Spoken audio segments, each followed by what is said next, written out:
இப்போ வந்து வத்த குழம்பு வைக்க போகிறேன். வத்தல்லையே வந்து சுண்ட வத்தல், மணத்தக்காளி வத்தல்லாம் சொல்லுவாள். அதே மாதிரி மிதுக்க வத்தல்னு இருக்குது. அந்த மிதுக்க வத்தல் போட்டு வத்த குழம்பு வைக்க போகிறேன்.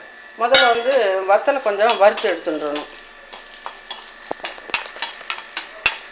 கடுகு வெந்தயமெல்லாம் வறுத்துட்டு இதை போடுறதுக்குள்ளார இது கொஞ்சம் சீக்கிரம் கருகிடும். அதுக்காக முதல்ல வத்தலை எடுத்து வச்சுட்டு வத்தலை வறுத்துட்டு அப்புறமா அந்த குழம்பு கொதிச்சதுக்கப்புறம் கூட போடலாம். எல்லா வத்தலும் அப்படி தானே? ஆமாம், எல்லா வத்தலுமே அதே மாதிரி பண்ணிக்கலாம்.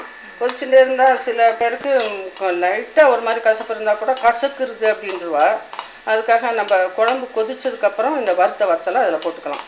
இது மிதுக்க வத்தல் வந்து குழம்பு ஒரு மாதிரி டேஸ்ட்டு கிடைக்கும். நம்ம சுண்டக்காய் வத்தல், மணத்தக்காளி வத்தல் பெரும்பாலும் வைக்கிறோம். இது மிதுக்க வத்தல்னா இதுவும் கடைகளில் கிடைக்கிறது.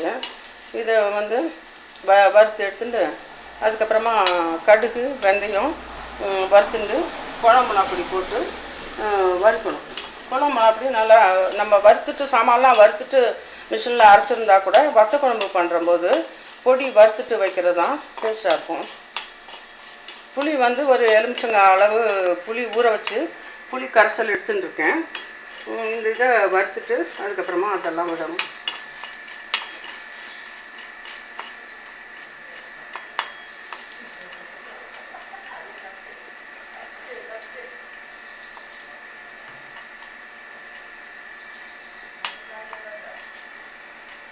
பெருசாகிடுதா? வத்தெல்லாம் நம்ம ஆற்றுல வாங்கி வச்சுருந்தா கூட கொஞ்சம் கொஞ்சம் அந்த கிளைமேட் சில்னஸாக இருந்தால் கொஞ்சம் பதத்திடும். அதெல்லாம் கூட வெயிலில் காய வச்சு எடுத்துட்டோன்னா உங்களுக்கு சீக்கிரமாக வறுபடும். நல்லா வறுத்துட்டு போடணும். அப்போ குழம்பு வாசனையாக இருக்கும். இது நம்ம குழம்பு சாதம், தயிர் சாதத்துக்கு கூட தொட்டுடலாம். இந்த வத்தெல்லாம் வேஸ்ட் பண்ண வேண்டாம். இதுவும் தொட்டுட்டு சாப்பிடலாம்.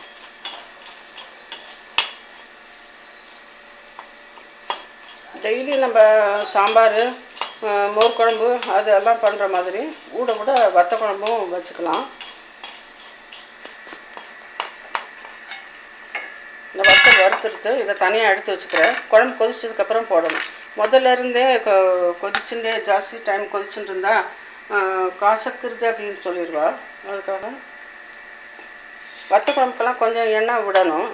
நீங்கள் முதல்லையே இந்த கடுகு வெந்தயம் தாளிக்கிற போது தான் எண்ணெய் விட்டேன்னாக்கா அது எண்ணெய் மிதந்த மாதிரி இருக்கும் குழம்பு.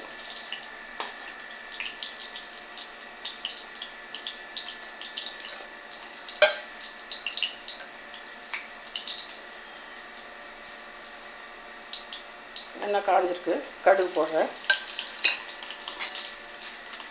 ஒரு ஸ்பூன் கடுகு, ஒரு அரை ஸ்பூன் வெந்தயம். வெந்தயம்லாம் சமையலில் நம்ம இட்லி தோசைக்கு அரைக்கிற போது மட்டும் போடுறது இல்லாமல் இந்த வத்த குழம்பு, உப்புடம் இதுக்கெல்லாம் வைக்கிற போது வெந்தயம்லாம் சேர்க்கணும். வெந்தயம் நல்லா குளிர்ச்சி.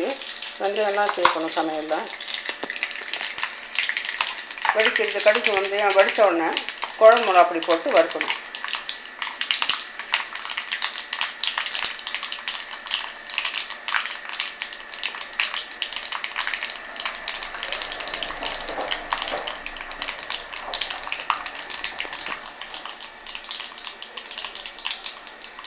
இப்போ அந்த புளிக்கரைசல் வச்சுருந்தது அளவுக்கு ஒரு 4 ஸ்பூன் பொடி போடுறேன். ஏன்னா புளி கொஞ்சம் கூட இருக்கும். நம்ம இதில் வந்து நிறைய மல்லி, பருப்பு எல்லாம் சேர்த்துருக்கிறதுனால குழம்புலாம் அதிக காரம் இருக்காது. சாம்பார்லாம் ஒரு 2 ஸ்பூன் போடலாம். வத்த குழம்புங்கிற போது அவங்களுக்கு கூட 2 ஸ்பூன் போட்டுக்கலாம்.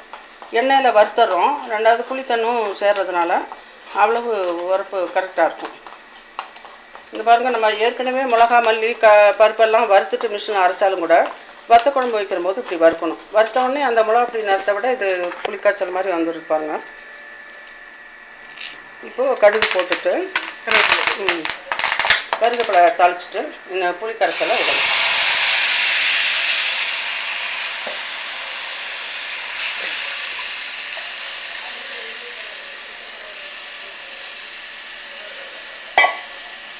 உப்பு போடணும் இல்லையா? மஞ்சள் பொடி.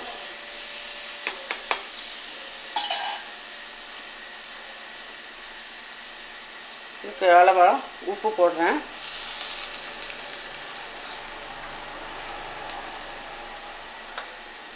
இது நல்லா கொதிச்சதுக்கப்புறம் அடுப்பில் இருக்கிற போதே இந்த வறுத்து வச்ச வத்தலை அதில் சேர்த்துட்டு ஒரு நிமிஷம் கொதிச்சதும் எடுத்துக்கலாம்.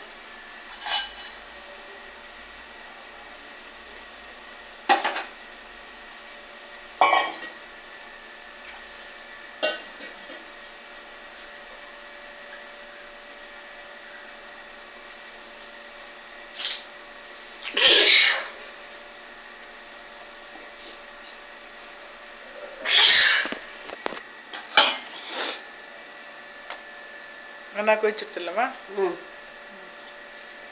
இப்போ கொதிக்கிறது கொஞ்சம் கொதிச்சதுன்னா உங்களுக்கு பச்சை புளி வாடை இல்லாமல் இருக்கும். நல்லா கொதிக்க விடலாம். ஒரு 10 நிமிஷம் கொதிக்க விடலாமா? 10 நிமிஷம் கூட வேண்டியதில்லை, ஒரு 5 நிமிஷம் கொதிச்சா போதும்.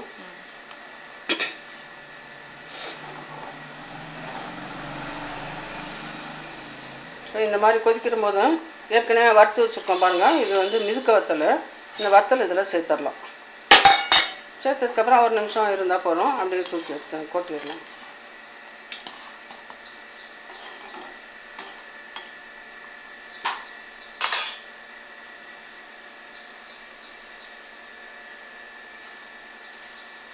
கொதிக்கிற போது அந்த வெந்தயத்துக்கும் அந்த வத்தல் வாசனை கிடைக்கிறது. இப்போ தூக்கி கொட்டிடலாம். அப்போ திருப்பி ரெடி சொல்லிவிடுங்கம்மா. வத்தல் இந்த மிதுக்க வத்தல் போட்டு வத்த குழம்பு வச்சுருக்கேன். முதல்ல வந்து கடுகு வெந்தயம் வறுத்துக்கணும். கடுகு வெந்தயம் தாளித்ததுக்கப்புறம் மிளகாப்பொடி போடணும். ஒரு எலுமிச்சங்காய் அளவு புளி ஊற போட்டு புளி கரைசல் வச்சுருந்தேன். அதுக்கு வந்து ஒரு 4 ஸ்பூன் மிளகாப்பொடி போட்டு நிறைய எண்ணெய் விட்டு வறுத்துக்கணும். அது வறுத்ததுக்கப்புறம் கருவேப்பிலையும் அதில் உருவி போட்டுட்டு இந்த புளி கரைசல் வச்சுக்கலாம். வத்தல் வந்து இதோடைய முதலையே போடாமல் எண்ணெய் விட்டு வறுத்து தனியாக எடுத்து வச்சுருந்து இந்த மாதிரி குழம்பு கொதித்து முடிச்சதுக்கப்புறம் அதில் கொட்டிட்டு போட்டதுக்கப்புறம் ஒரு நிமிஷம் கொதிச்சா போதும், வச்சுக்கலாம். வத்த குழம்பு ரெடி இல்லை? ஆகிடுத்து. இப்போ நான் ஸ்டவ் ஆஃப் பண்ணிடுறேன். தூக்கி கொட்டிடலாம். இந்த மாதிரி வத்தல் போட்டு ஒரு நிமிஷம் கொதித்ததும் எடுத்துட்டுருங்க.